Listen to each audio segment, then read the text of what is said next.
안녕하십니까? 아로마 테라피 오늘이 벌써 우리 4주차가 되네요. 4주차 강의 시작하겠습니다.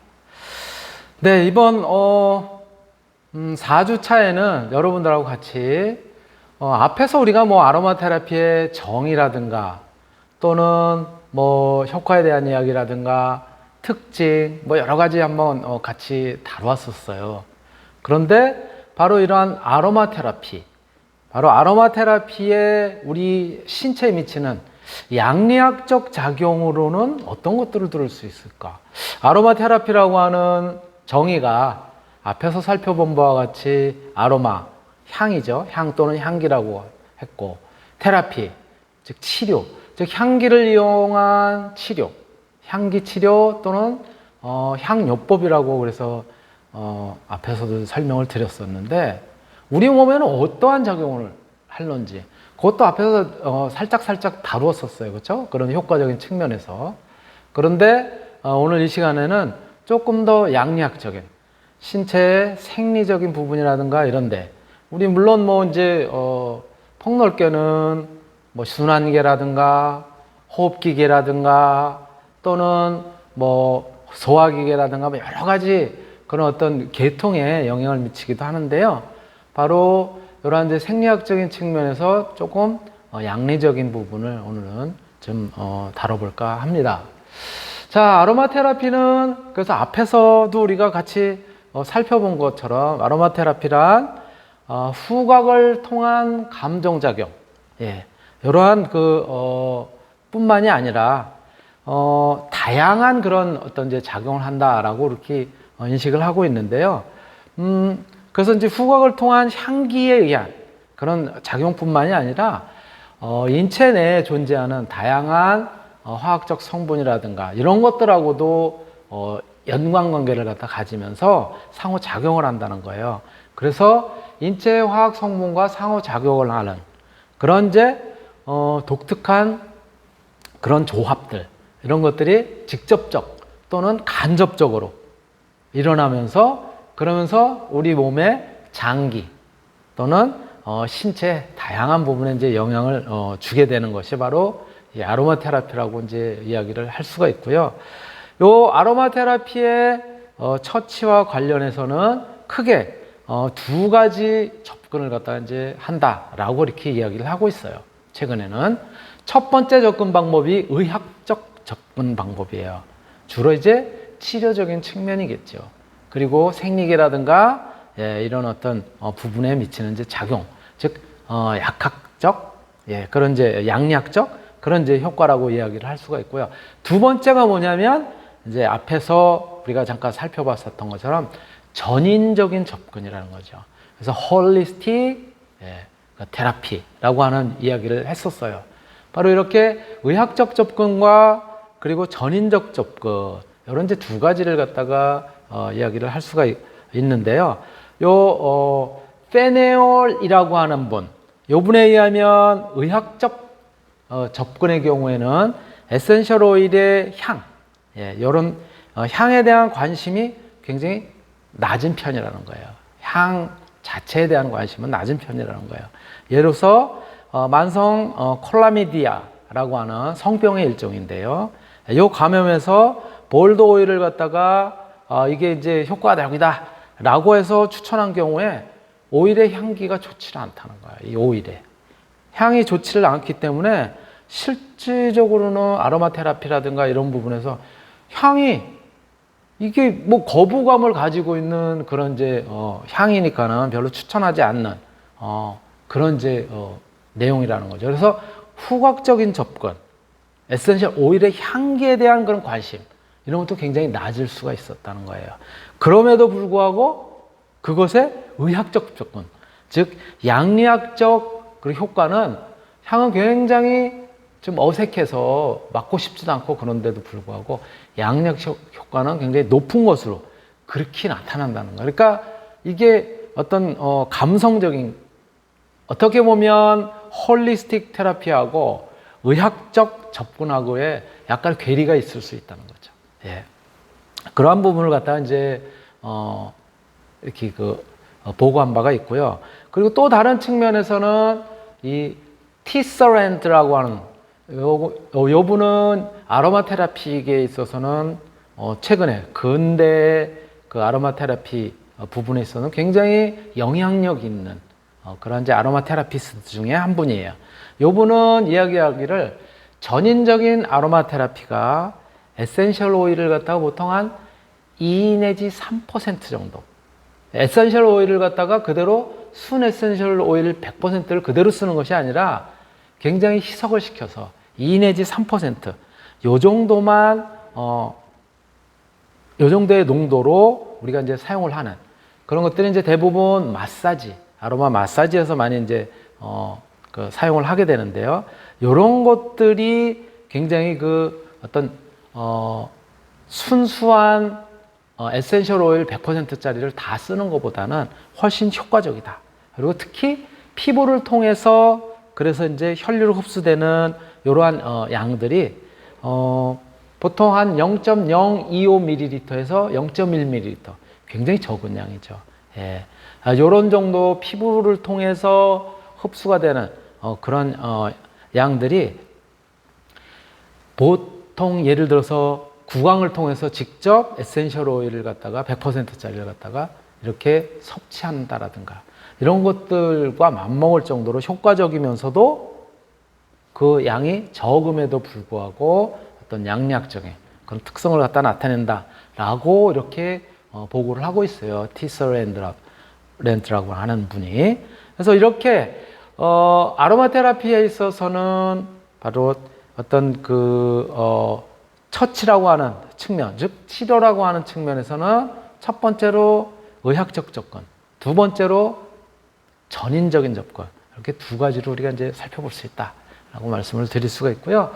자, 그러한 부분을 갖다가 우리가 이제 같이 오늘은 이제 살펴볼 텐데, 앞에서 말씀드렸었던 것처럼 전인적 아로마 테라피, 홀리스틱 아로마 테라피에 있어서는 마사지라든가 흡입이라든가 이런 형태로 이제 우리가 이제 적용을 하게 되는데요.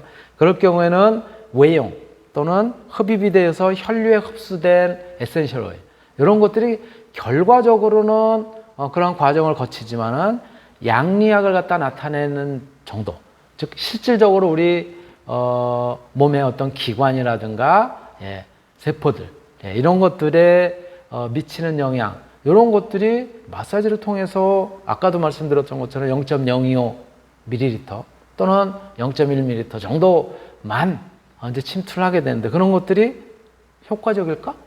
라고 하는 그런 생각들을 갖다 이제 하게 된다는 거예요. 그럼에도 불구하고 이 임상 실험을 통해서 마사지나 혹은 호흡을 통해서 그래서 굉장히 적은 양의 에센셜 오일이 혈액 속으로 이렇게 탁 스며드는 그런 과정을 거침에 의해서도 혈액 속에서 굉장히 에센셜 오일의 그런 유효한 성분들 이런 것들이 검출 되더라라고 하는 것들을 이제 확인할 수 있었고요. 바로 그 결과로 양리학적인 그런 이제 효과를 갖다가 이제 나타낼 수 있음을 알 수 있었다라고 이야기를 할 수가 있습니다. 자, 그렇다면 마사지나 흡입을 통한 홀리스틱 테라피의 경우에 어떠한 그런 요소들이 실질적으로 어떤 그 치료 효과, 양약적인 효과 이런 것들을 갖다가 영향을 미쳤을까라고 연구를 했더니 여기에 미치는 영향들은 첫 번째로는 어떻게 향기를 적용을 했느냐는 거예요. 향을 어떤 방법으로 적용을 했는지, 마사지를 통해서 적용을 했는지, 흡입을 통해서 적용을 했는지, 직접 구강으로, 즉 경구 복용이라고 얘기를 하죠. 이렇게 이제 삼켜서 그래서 했는지, 이렇게 어떠한 방식을 통해서 향을 갖다 적용을 했는지. 그리고 두 번째, 그때 사용한 향의 농도, 향을 갖다가 사용한 양이 어느 정도 됐는지. 그리고 세 번째, 이 향을 갖다 적용했을 때 주변의 분위기, 주변의 환경 이런 것들이 어땠었는지 이런 것들이 전부 영향을 미친다는 거예요. 그리고 네 번째로는 요것을 갖다가 처치를 한 사람의 나이나 성별 또는 어떤 감성, 즉 예를 들어서 아로마 테라피스트가 마사지를 하면서 했을 때 그 마사지 하면서 신체적인 접촉. 지난 시간에 그런 부분을 갖다가 이제 그 효과에, 그죠? 아로마 테라피의 효과에 영향을 미치는 요소 중에 뭐냐면은 바로 어떤 대인 간의 접촉을 통하면서 그러면서 이제 처치를 하는 그런 부분들도 영향을 미친다고 했었는데요. 바로 그 적용한 사람, 어떤 감정적인 교류라든가 이런 것들. 그리고 다섯 번째가 분위기예요. 주변 환경하고 또 분위기하고는 또 이제 조금 다른 측면이 있죠. 분위기라고 하는 것은 심리적인 이제 부분이고 주변 환경이라고 하는 것은 물리적인 그런 이제 그 내용이 되겠죠.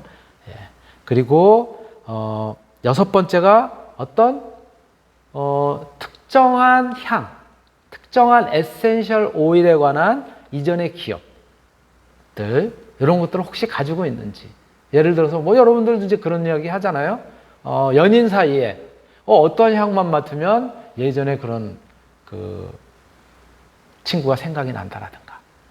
또 뭐 꼭 어떤 연인 사이가 아니더라도 어떤 냄새를 맡았더니 어머니께서 예전에 뭐 이렇게 따뜻하게 보살펴 주시면서 했었던 그런 기억이 난다라든가. 뭐 이런 것들이 있잖아요. 그래서 특정한 향과 관련된 예전의 기억들. 물론 이런 것이 좋은 기억으로 남을 수도 있지만 또 어떤 트라우마라고 나쁜 기억이라든가 이런 부분들도 가질 수 있겠죠.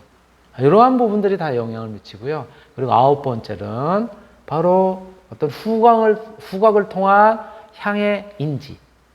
이런 것들을 갖다 잃어버리는 후각 상실증이라든가 이러한 요소들이 바로 실질적으로 홀리스틱 테라피라고 하는 그런 부분에 영향을 미치고 있다라고 하는 부분을 갖다 이제 우리가 이야기를 할 수가 있습니다. 자, 그렇다면 이제 여기서 뭐 여러 가지 요소들이 양리학적인 부분에 영향을 미친다라든가 이야기를 했고요. 또 이 아로마 테라피라고 하는 것이 결국은 크게는 의학적인 그런 접근 방법과 홀리스틱 테라피적인 접근 방법 이렇게 크게 두 가지로 나눌 수가 있다고 말씀을 드렸었는데 이 부분을 이제 아우른 결과적으로는 뭐예요? 우리 신체 또는 우리의 어떤 그 생리적인 그런 부분에 어떠한 영향을 어떠한 그 효과를 갖다 가져오느냐라고 하는 측면에서는 양리학적인 작용이 무엇냐는 거예요. 이것을 갖다가 지금까지 연구한 사람들의 그런 이제 견해를 갖다가 쭉 분석을 해서 정리를 했더니 대략 이러한 부분들 한 15가지 요소에 영향을 미치더라는 거예요. 양력적인 작용으로는 첫 번째가 체질을 갖다 개선하는 데 영향을 미치다. 두 번째 진통, 통증을 갖다 개선하는 거죠. 세 번째 항감염이에요. 어떤 세균이라든가 미생물에 의한 감염 이런 것들을 갖다가 방지하는 효과가 있더라. 네 번째가 항미생물이에요.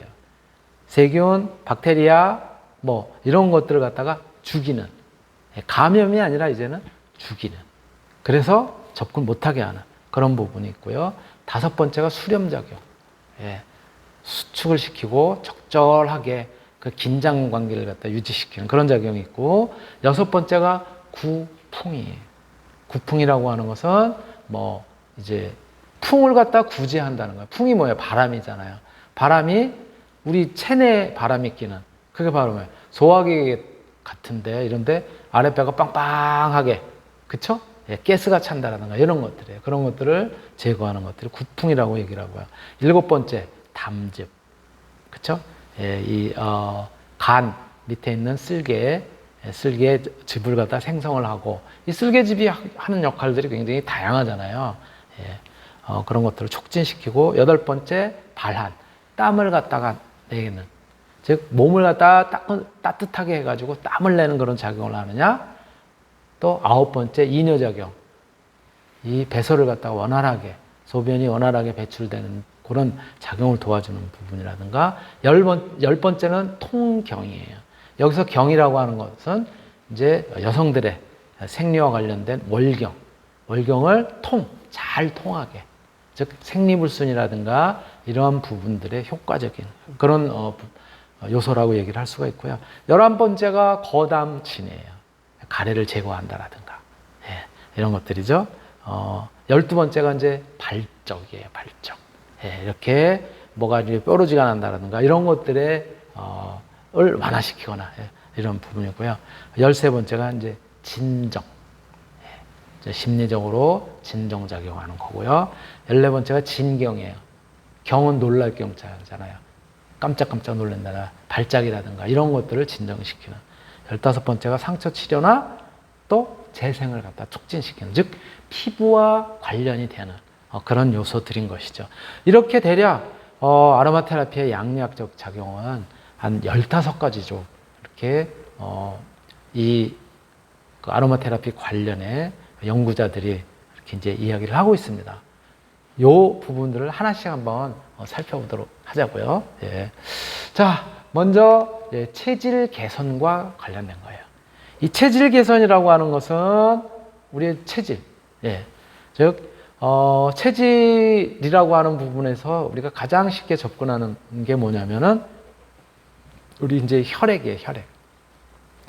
우리 신체를 갖다가 이제 순환시키는 이제 혈액인데, 이 혈액을 깨끗하고 맑게 이렇게 하는 요법이다라고 이렇게 이제 보고 있고요. 또 다른 표현으로는 보통 해독이라든가 혈액 정화라든가 이런 개념으로도 이야기를 한다는 거예요. 특히 혈액 정화라는 개념은 의료인이라든가 양리학에 근거한 사람들은 별로 동의하지 않는, 무슨 혈액을 정화를 해? 혈액을 정화한다는 거는 뭐예요? 뭐 우리가 이제 많이 아는 표현으로는 이런 거 아니겠어요? 투석이라든가 이런 걸 통해서 혈액 속에 있는 노폐물을 제거한다라든가 이런 거지, 무슨 아로마 향이 혈액을 정화시키고 그런 데 작용을 해 라고 생각을 할 수는 있지만, 바로 순환을 갖다가 잘 원활하게 이루게 한다는 것은 뭐예요? 순환 과정을 통해서 결국은 부차적으로, 2차적으로 혈액을 갖다가 정화하는 데 도움을 준다는 얘기겠죠. 그래서 체질 개선이라고 하는 것은 결과적으로는 간이라든가 또는 폐, 림프계, 신장 또는 장기들, 땀샘 이런 것들을 자극을 해서 거기에 그 혈액, 그 기관이라든가 이런 데 포함이 되어 있는 독성 물질을 자연스럽게 배출하게 하고, 그 독성 물질은 결국은 각각의 또 그 장기를 갖다 통해서 해독시키고 그리고 분해를 해서 제거하는 그런 이제 신체의 자연적인 제거 반응을 갖다가 촉진시키는 그런 것들을 바로 이 아로마 테라피라고 하는 그런 측면에서 체질 개선에 기여하는 바다. 그래서 바로 이런 것들은 결과적으로는 점액과 관련된 부분이라든가 또 우리 배설과 관련된 대변이라든가 소변의 원활한 그런 이제 소통, 그리고 특히 이제 여성 같은 경우에 이제 생리와 관련된 그런 부분들, 그리고 기타 독소를 갖다 해독시키는 그런 작용들을 우리가 이제 체질 개선이라고 하는 큰 범주에 포함시킬 수 있다라고 이야기를 할 수가 있는 것이고요. 바로 이 체질 개선과 관련된 그런 이제 에센셜 오일, 이런 것들의 특성을 갖다 이제 살펴본다면은요, 특히 에센셜 오일이 체질 개선을 하는 데 있어서 어떠한 작용을 통해서 이 체질 개선을 갖다 이제 하게 되는지. 첫 번째, 림프계를 갖다 자극시킨다는 거예요. 우리 몸에는 이제 혈관을 갖다 통해서 이제 피가 이제 순환되잖아요. 근데 혈관이 없는 데는 그럼 어떤 것들이 우리의 어떤 피부라든가 또 생체 내에 영향을 미치냐? 바로 림프라고 하는 거예요. 바로 이 림프를 갖다 자극해서 림프계의 조직의 어떤 배설 작용이라든가 또 순환이라든가 또 어떤 노폐물을 갖다 제거하는 그런 기능을 하는데 도와주고요. 두 번째가 뭐냐면 발한이에요. 발한이라는 것이 뭐예요? 이렇게 내뿜는다는 거. 한이라는 게 뭐예요? 땀을 갖다가 나게 한다는 거예요. 즉 땀을 갖다 나게 한다는 것은 결국은 피부를 통해서 노폐물을 갖다 제거하는 그런 작용을 갖다 촉진시키게 되는 것이고요. 그리고 거담 작용이에요. 담이라고 하는 것이 바로 가래거든요. 바로 점액질에 이렇게 축적이 되어 있었던 노폐물들 이런 것들을 갖다 이제 제거한다는 거죠. 그리고 호흡기계에 도움을 주게 되는 것이고, 그 다음에 이뇨작용, 그렇죠? 소변이 잘 나오도록, 즉 지속적으로 노폐물들을 갖다가 배출하는 그런 작용들, 즉 소변 배설을 촉진을 하고, 그래서 신장에 무리가 가지 않도록 그렇게 이제 하는 방법이고요. 그 다음에 간장, 간이죠. 간을 갖다 자극해서 간 기능 개선을 하고 또 간의 해독 기능을 갖다 도와주는 그런 작용을 바로 이 에센셜 오일이 한다. 또 그다음에 이제 완화와 관장, 즉 완화라는 것은 장의 운동이라든가 이런 것들을 촉진시킨다는 거예요. 그래서 대장의 배설 기능, 그래서 대변을 통해서 그래서 노폐물을 갖다 제거하는 기능을 도와주고요. 그 다음에 통경이에요. 통경. 아까도 잠깐 말씀드렸지만 잘 통하게 한다는 게 뭐를? 월경. 생리 현상이 잘 이루어질 수 있도록. 그래서 생리를 개선하고 생열을 제거하는 데도 굉장히 도움을 주는 그런 부분을 이야기를 할 수 있고요. 이러한 특성들, 요거는 일반적인 독혈증의 치료에 독소라든가 또 이 독소를 포함하고 있는 혈액들 이런 것들을 갖다 맑게 하는 그런 거에 도움이 되는 그런 이제 작용이다라고 말씀을 드릴 수가 있고요. 체질 개선이라고 하는 측면에서 바로 이 체질 개선 다음으로 이제 우리가 들 수 있는 것이 두 번째 진통 효과예요. 진통 효과. 진통 효과는 타일러라고 하는 연구자에 따르면은 통증이라고 하는 것은 실제 또는 잠재적인 어떤 조직의 손상 이런 것들하고 관련이 되어 있는 굉장히 불쾌한 그런 이제 느낌들, 불쾌한 감각 이런 것들을 우리가 통증이라고 이야기를 한답니다. 근데 바로 이 통증은 급성 그리고 만성 이렇게 이제 통증으로 이렇게 나눌 수가 있는데요. 통증 치료에 쓰이는 그런 이제 진통제 이런 것들로는 굉장히 여러 가지 유형들이 있는 것이죠. 그래서 첫 번째로 진통이라든가 마취 수용체하고 결합을 하는 이런 유형들이 뭐냐면은 바로 몰핀. 몰핀 어디서 얻어진다고요? 여기 꽃이 하나 나와 있죠. 양귀비 꽃이에요. 이건 꽃 양귀비입니다. 예.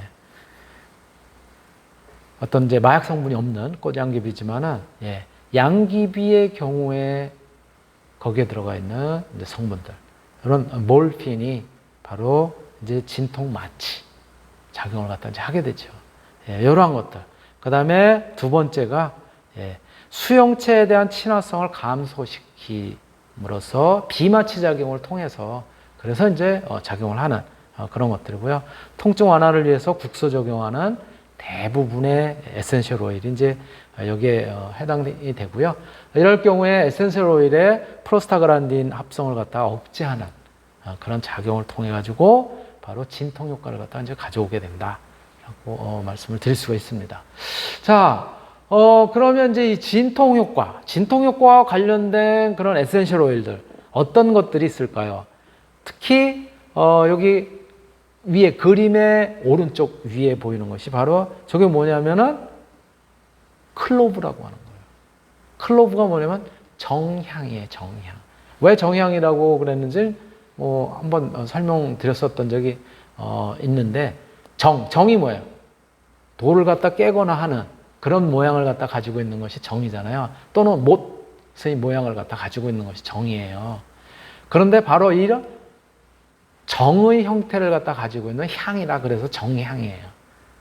즉 여기 그림에 나와 있는 것처럼 클로브라고 하는 그런 이제 식물인데요. 정향이라고 하는 식물인데 이것이 꽃이 피기 전에 꽃봉오리가 이렇게 되어 있는 상태에서 따는 거예요.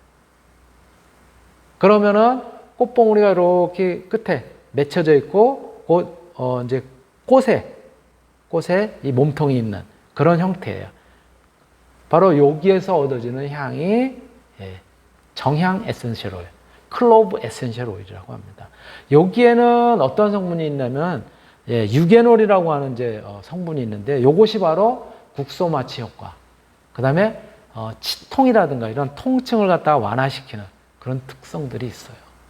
물론 이 정향이라고 하는 것은 우리 뭐라 그럴까 이제 향신료로도 활용이 됩니다. 예.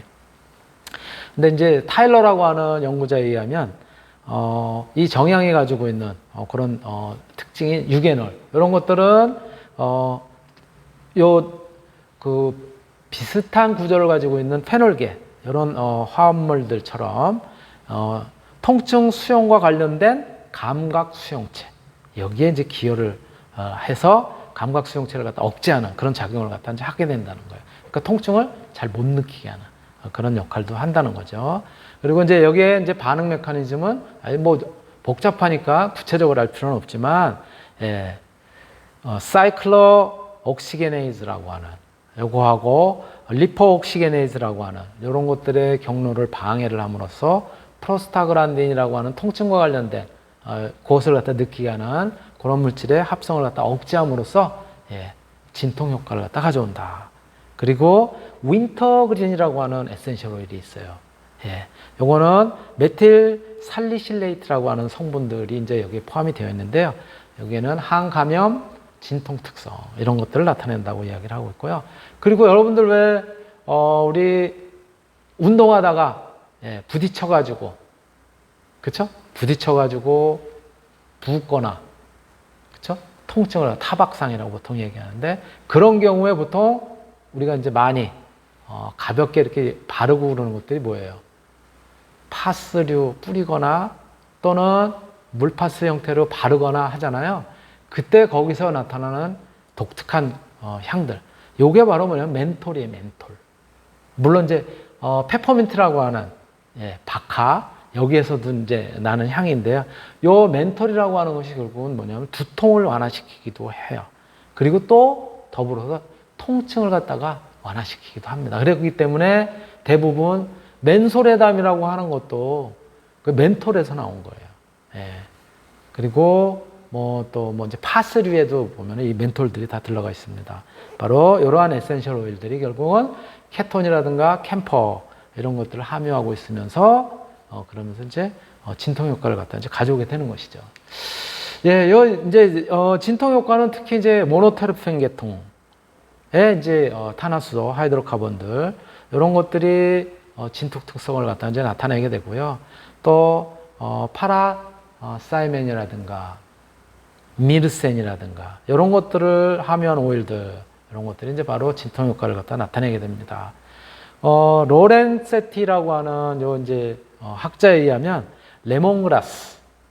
레몬그라스라든가 또는 이러한 그 에센셜 오일인 경우에는 미르센에 의한 미르센 성분에 의한 진통 특성들을 갖다 가지고 있다고 그러고요. 페퍼민트 조금 전에 말씀드렸죠. 페퍼민트의 경우에는 다양한 그런 에센셜 오일하고 혼합해서 진통 효과를 갖다가 더 업시키는데 활용이 된다고 얘기를 하고요. 그래서 페퍼민트하고 유칼립투스하고 같이 섞는다라든가 또는 유칼립투스가 이제 들어가 있는 데다가 페퍼민트를 갖다가 이제 많이 섞는다라든가 또 페퍼민트에다가 유칼립투스를 섞는다라든가 페퍼민트와 유칼립투스를 갖다가 같이 혼합해서 쓴다라든가 뭐 그러한 여러 가지 유형으로 페퍼민트, 유칼립투스 같이 혼합해서 쓰면 더 효과적이다라고 하는 이제 그런 이야기를 갖다가 이야기를 하고 있고요. 이렇게 함으로써 진통 효과 또 어떤 통증을 갖다 감소하는 그런 효과들을 갖다 거둘 수 있었다라고 하는 보고들이 굉장히 많이 나타난 걸로 이렇게 알 수가 있습니다. 자, 세 번째가 뭐냐면 항감염 효과예요. 감염이 있을 경우에는 뭐예요? 우리 미생물에 의한 이제 침투가 있을 경우에 우리 체내에서는 뭐예요? 걔네들을 갖다가 이거는 우리 세포하고 다른 거다라고 해가지고 공격을 하고 싸워주게 되잖아요. 그러면서 결국은 일어나는 것들이 뭐냐면은 뭐 경우에 따라서는 곪기도 하지만 붓고 그런단 말이에요. 그래서 감염을 갖다 억제하기 위해서 그렇게 일으키는 작용들이 이제 붓기도 하고 이제 막 그러는데요. 바로 이러한 항감염 특징을 갖다가 주로 나타나는 것이 카모마일 계통이에요. 그래서 점원 카모마일이라든가 이런 것들이 항감염 특성으로 이제 많이 사용이 되고 있고요. 카마줄렌이라든가 알파 비사보롤. 알파 비사보롤은 뭐죠, 여러분들? 뭐에 쓰이죠? 미백 적용하는데. 예, 그런 데도 이제 쓰이게 되는 그런 성분들이죠. 이러한 것들이 감염 효과가 있고요. 특히 델라 로지아 교수는 이제 요 에센셜 오일의 항감염 특성, 이런 것들을 갖다 이제 평가를 했고요. 굉장히 많은 오일을 이렇게 이제 검토를 했는데, 에센셜 오일이 다 감염 특성을 갖다 가지고 있는 건 아니고, 한 3개 정도가 뚜렷하게 그런 감염 특성, 항감염 특성을 갖다가 가지고 있다. 특히 카모마일 계통의, 점원 카모마일 계통의 알파 비사보롤 같은 경우가 바로 이러한 항감염 특성이 크게 나타나더라 라고 하는 부분을 갖다가 이제 이야기를 하고 있습니다. 예. 그래서 감염 효과라고 하는 것이 있는데, 알파 비사보롤 성분의 경우에는 항감염뿐만 아니라 소염 특성, 예, 염증을 갖다가 이제 제거하는 그런 특성들도 있다고 얘기를 하고요. 예, 발락이라고 하는 그런 이제 연구자는 또 이 항감염 효과로 라벤더도 효과적이다라고 하는 그런 이제 연구를 갖다가 이제 발표를 한 바가 있고요. 예, 또 독일의 이제 그 연구자의 경우에는 바로 투메릭이라고 하는, 요거는 인도에서 주로 이제 재배가 되는 생강류, 진저계통이죠. 이런 추출물들이 강력한 항감염 그런 특성을 갖다 가지고 있다라고 이야기를 하고 있고, 발락은 또 요거 이외에도 이제 클로브라고 하는, 예, 정향이라고 그랬죠. 이런 것들도 항감염 특성을 갖다 보이고 있다라고 이야기를 하고 있습니다.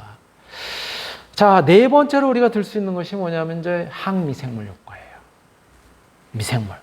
에센셜 오일이 항미생물 활성을 갖다가 가지고 있다. 그래서 미생물의 미생물의 효과적인지, 미생물의 어떤 성장이라든가 이런 것들의 효과적인지 아닌지는 뭐 여러분들이 이제 2학년 때도 사실 실험을 통해서 우리가 이제 해봤었는데, 바로 한천에서 미생물을 갖다 배양함으로써 그 미생물들이 잘 성장을 하게 되면은, 예,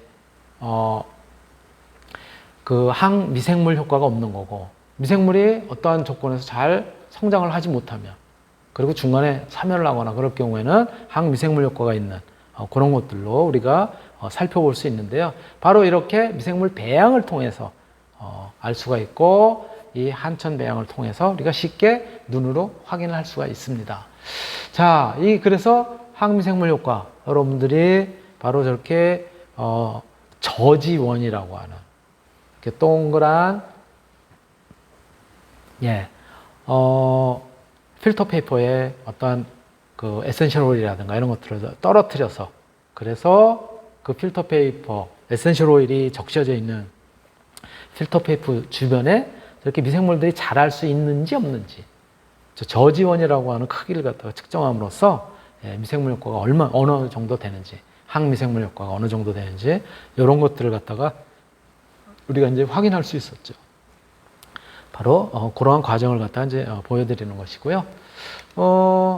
그래서 이 항미생물 효과에는 이제 다양한 미생물들에 대해서 우리가 이제 살펴보게 되는 것이죠.